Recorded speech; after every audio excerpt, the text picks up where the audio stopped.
রাধে রাধে। কেমন আছো তোমরা? তোমাদের প্রত্যেককে শুভ অক্ষয় তৃতীয়ার শুভেচ্ছা, ভালোবাসা। সবাই ভালো থেকো, সুস্থ থেকো। তো চলো, আজকে আমি আমার গোপালকে কীভাবে সাজালাম, কি করলাম, পুজো কীভাবে দিলাম, সেটা তোমাদের সঙ্গে শেয়ার করি। রাধে রাধে। তো দেখো, প্রথমে আমি ফুল তোমাদের দেখাই। যদিও কদিন ধরে খুব বেশি ফুল ফুটছে না, আজকে দুটো বেল ফুল ফুটেছে।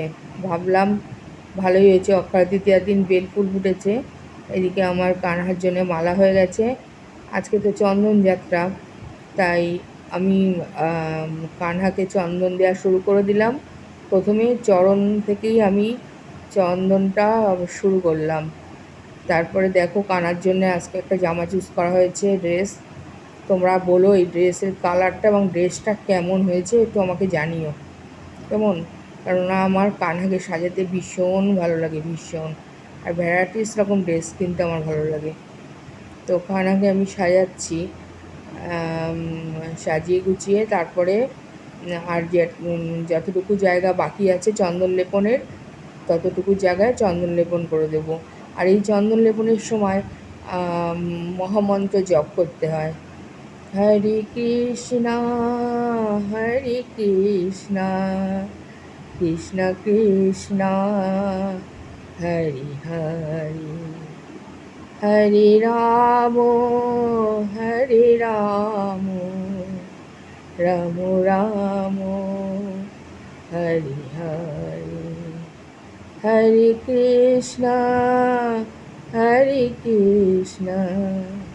কৃষ্ণ কৃষ্ণ হরে হরে, হরে রাম রাম রাম হরে হরে। রাধে রাধে। যদি তোমাদের ভিডিওটা ভালো লেগে থাকে, লাইক, শেয়ার, কমেন্ট, সাবস্ক্রাইব করে পাশে থেকো।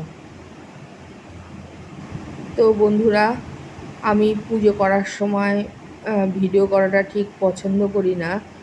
যদিও আজকে আমার ছেলে বাড়ি ছিল, ওই ভিডিওটা করে দিয়েছে। তো দেখো, আমার কানহাকে আমার শৃঙ্গার করানো হয়ে গেছে। এদিকে রাধা মাধব তাদের শৃঙ্গার হয়ে গেছে, নৃসিংহ ভগবান, জয় জগন্নাথ, বলরাম, সুভদ্রা মহারানী, পঞ্চতত্ত্ব ভগবান, এখানে লক্ষ্মী গণেশ আছে, এখানে দেবাদিদেব মহাদেব, নন্দী মহারাজ। আমি গীতাও পুজো করি। আর এদিকে আছে মা মনসা, মা লক্ষ্মী আর হনুমানজি। তো আজকে অক্ষয় তৃতীয়া একটা বিশেষ দিন। এই দিনে বহু কিছু হয়েছে। তার মধ্যে যেমন আজকে পৃথিবীতে গঙ্গা প্রভাবিত হয়েছিল, গঙ্গার উৎপত্তি হয়েছিল পৃথিবীর বুকে। তারপরে তোমার পরশুরামের আবির্ভাব তিথি আজকে। আরও অনেক কিছু শুভ জিনিস আজকে আছে। তবে যেটা অক্ষয় তৃতীয়ার দিন চন্দনযাত্রা শ্রীকৃষ্ণের, যেটা কি না যে এই গ্রীষ্মকালে এই সময়টা ভীষণ তাপপ্রবাহ হয়, তাই ভগবানের শরীর শীতল রাখার জন্যে এই অক্ষয় তৃতীয়ার দিন ভগবানের সারা শরীরে চন্দন লেপন করতে হয়। এটা টানা 21 দিন করা নিয়ম।